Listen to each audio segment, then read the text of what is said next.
Hello students, today we will talk about Etruscan art. The period is from 1000 to 100 BC. In this lesson, our objectives are acquaint the students about the significance of Etruscan art and architecture in the said period. Understand in detail about the different periods in Etruscan history and circumstances that led to the production of art. Appreciate the art and architecture of the said period. The component of this chapter are introduction, funerary art, sarcophagi, towns, architecture, pottery and sculpture. Let us begin with the introduction.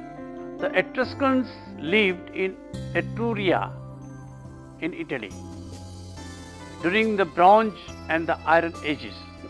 Etruscan civilization flourished between circa 1000 and 100 BC and was contemporary with the Greek culture. Beginning in the 8th century BC, Greeks established colonies on the mainland and in Sicily. From the 7th century BC, Etruscans, probably related to the Villanoans, gained control of the north and Etruria.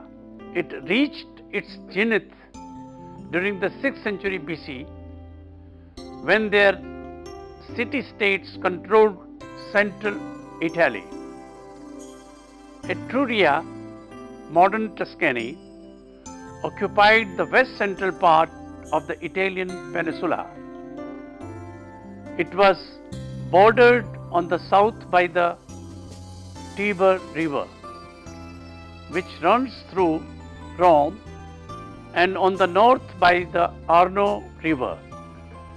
Etruscan culture is significant in its own ways because its relationship to Greece and Rome.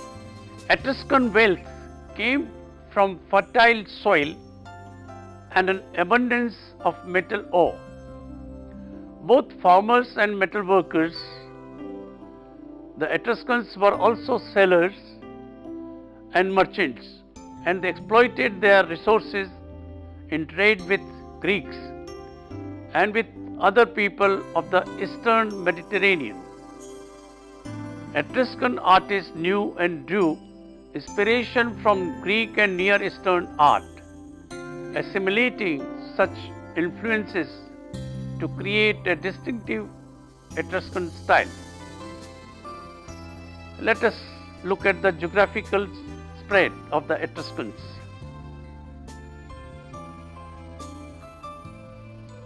Let us also first look into the funerary art of the Etruscans. Etruscan arts were strongly influenced by their trading relationship with Greece, although like the Egyptians but unlike the Greeks, they believed in an afterlife. This led to the employment of many Etruscan painters and sculptors by the nobility who commissioned tomb paintings, that is, Tomb of Leopards, circa 480 BC, and sometimes an ornate sarcophagus, that is, Sarcophagus dei Sposi, circa 550 BC, to elaborate their passage to the later life. Their gods were of a mysterious nature, and man had a profound dread of the fate awaiting them after death. In this context, it is understandable that their art was primarily an art of the tomb. A kind of magic survival had to be secured for the dead in their final resting place, and then, according to later belief, in the shadowy world of heads. This funerary cult was observed with the minutest attention to detail, and Etruscan art itself seemed to have no other end in view.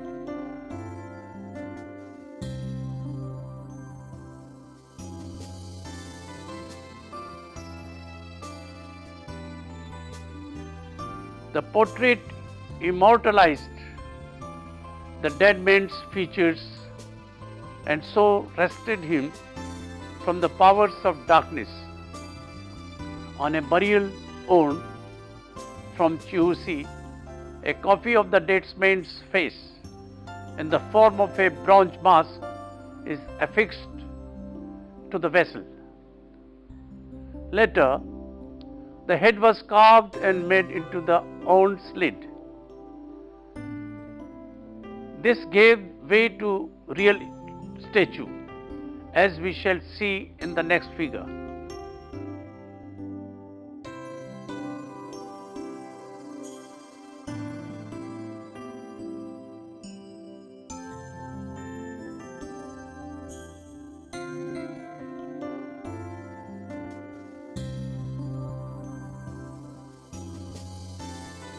Many cinerary urns took the form of houses and thus provide a glimpse of Etruscan domestic architecture. An Iron Age urn from the Villanovan civilization, for example, is in the form of a circular hut and the first known house type in the central Italy. It consists of a single room enclosed by a circular wall and has thatched roof supported by interior vertical posts.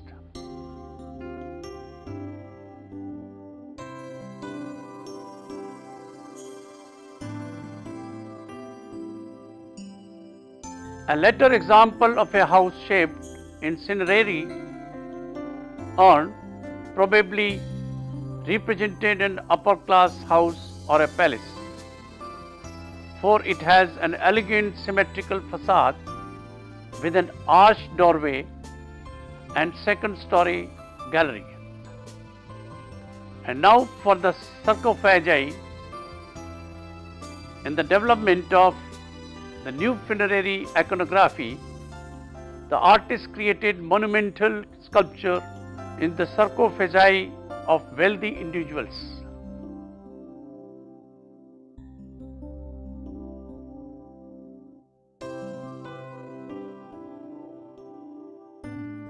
In this figure, a painted terracotta sarcophagus is in the form of a dining couch. Like the urns, it has made to contain cremated remains rather than the bodies of the deceased. A married couple is shown on a similar plane, showing similar status.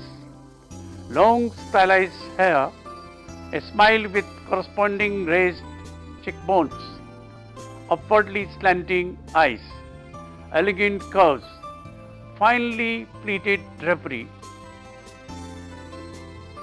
almond-shaped eyes indicate Greek influence, but they have no sense of skeletal structure and stop abruptly at the waist, indicating the Etruscans' preference for stylistic effects over anatomical accuracy. The sharp bend at the waist and the animated gestures create an illusion of lively, sociable dinner companions, very much alive, as if to deny the fact of their death. Let us look at some more examples.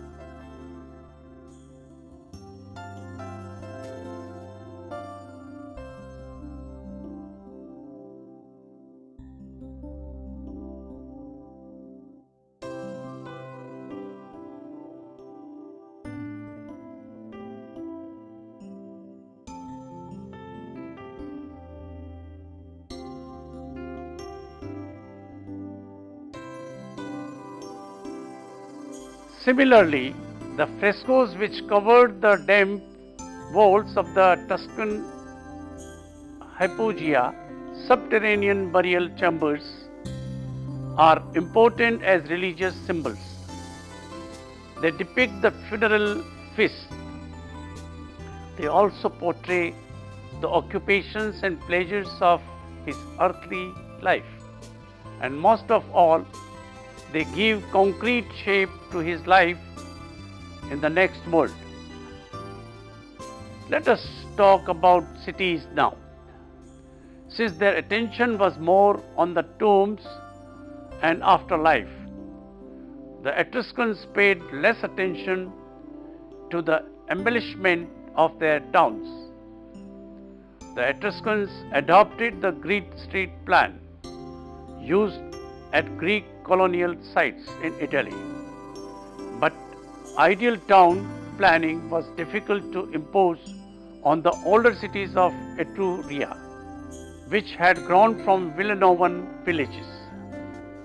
The emulation was from Greece, but with a difference. Two main streets, one usually running north, south, and the other east-west, divided the city into quarters, with the town's business district centered at their interaction.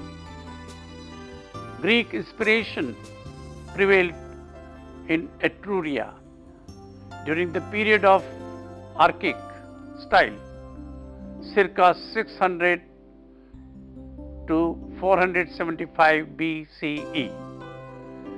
Corinthian, Ionian, and Attic styles in turn dominated the taste of the Etruscan city-states, where local artistic styles were now very individual. Throughout the 7 centuries of their individual artistic expression, Etruscans were dependent upon foreign inspiration, principally that of the Greeks.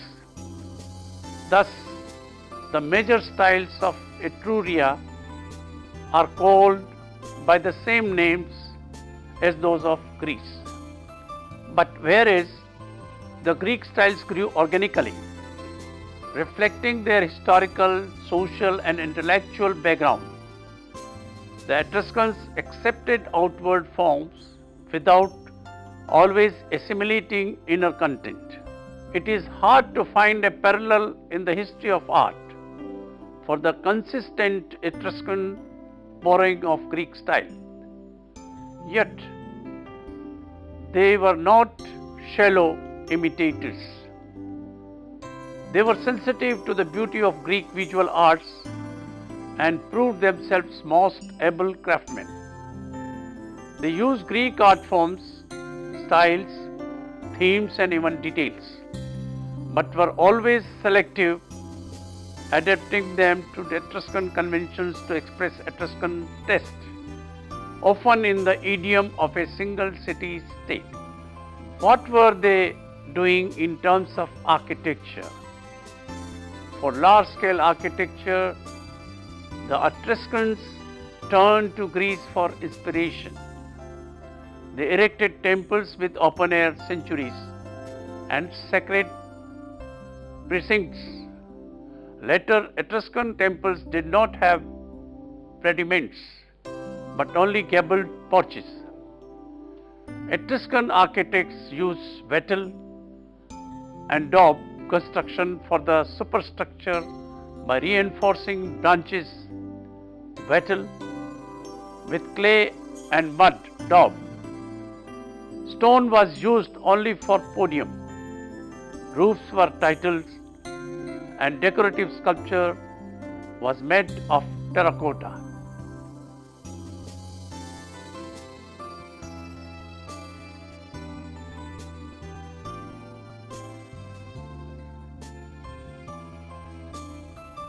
The temple of Apollo at Valley has been reconstructed according to Etruscan temple proportions described by Vitruvius, 30 BC to AD 14, a Roman architect and engineer of Augustan period.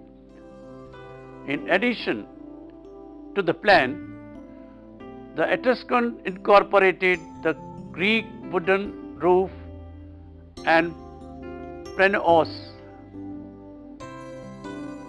in contrast to those in Greek temples. However, these are set on a high podium rather than on steps, and the side walls are solid. This arrangement emphasizes the entrance wall as being at the front of the temple, whereas the Greeks' use of colonnaded walls minimizes the distinction between front and sides. It also gives Etruscan temples a heavier, more massive quality than their Greek counterparts. Although Etruscan temples were simple in form, they were embellished with dazzling displays of painting and terracotta sculpture. The temple roof, rather than the pediment, served as a base for large statue groups.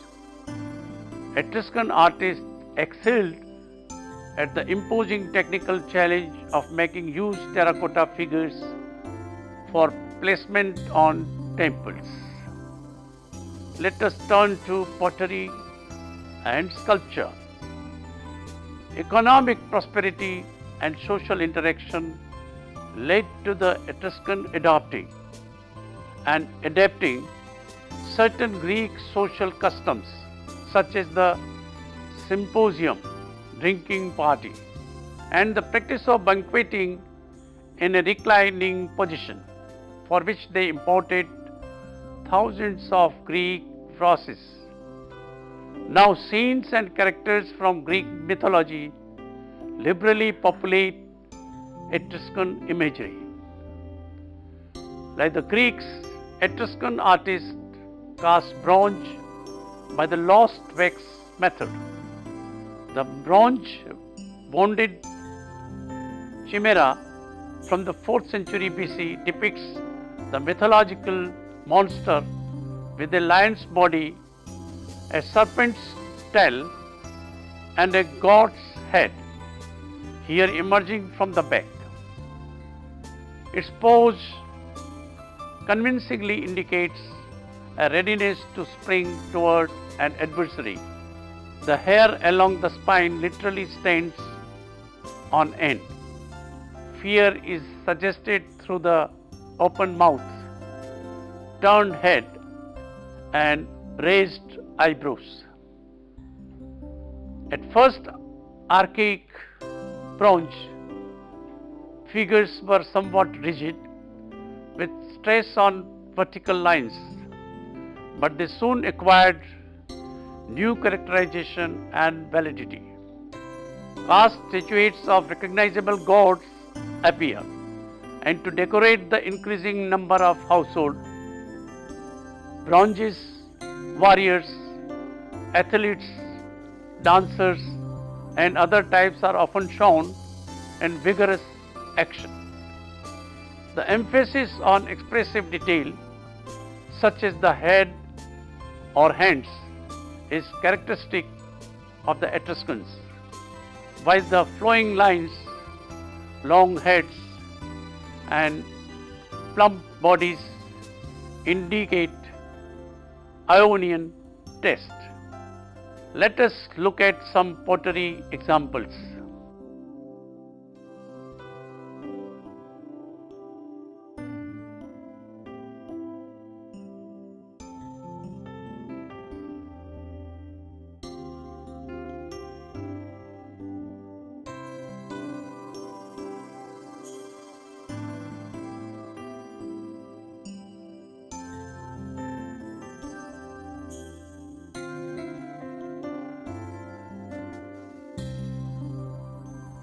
Let us talk about jewelry now. The Etruscans take their place in the history of the visual arts as vital intermediaries between the Greeks and Romans. profiting from the rich resources of their homeland, the Etruscans welcomed a civilization of their Greek contemporaries. During Rome's early development, the neighboring Etruscans were an acknowledged source of culture and introduced many Hellenic forms to Rome. A natural talent for draftsmanship shines out of Etruscan achievements in the minor arts, and especially in engraving on precious metals and bronze. It was probably in the field of plate and jewelry that the Etruscans exploited their technical skill and decorative taste to the utmost. Treasures from tombs of the Orientalized period have a characteristic richness and elaboration, and some Etruscan jewelry of the 7th and 6th centuries truly represents a high watermark of art. Let us look at some images now.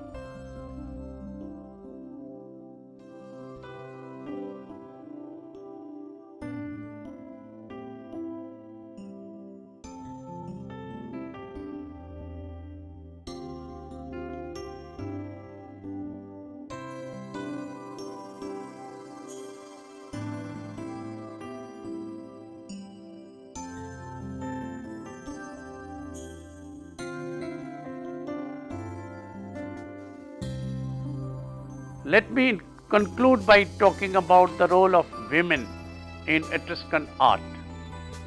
The Etruscan differed significantly from the Greeks in their attitude toward women.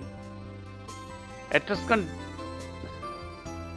women participated more in public life with their husbands and held higher positions than women in ancient Greece.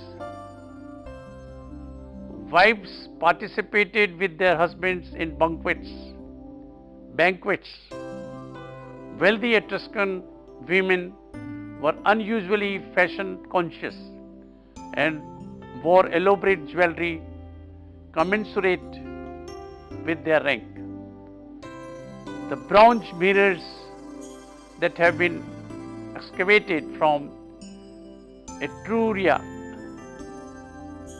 were used only by women.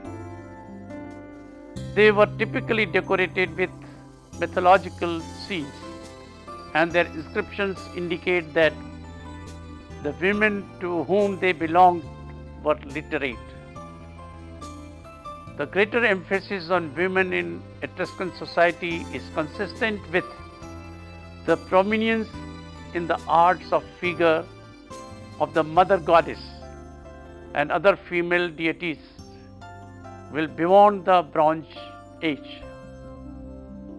Etruscan artists frequently depicted myths in which women dominate men by being older, more powerful, or higher in divine status. The scene illustrated here shows the adult Hercules being breastfed by the goddess Uni, the Etruscan Hera, in the presence of male and female divinities.